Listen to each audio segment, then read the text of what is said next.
ಎಷ್ಟಾಯ್ತಯ್ಯ ಗೆಳೆಯ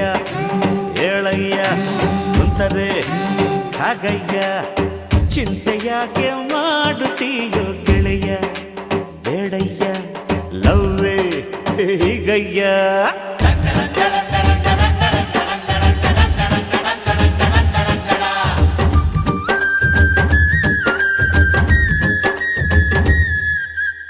ಪ್ರೀತಿ ಕುರುಡು ಪ್ರೀತಿನೇ ದೇವರು ಅಂದ್ರು ಕವಿಗಳು ಸುಖವಾಗಿ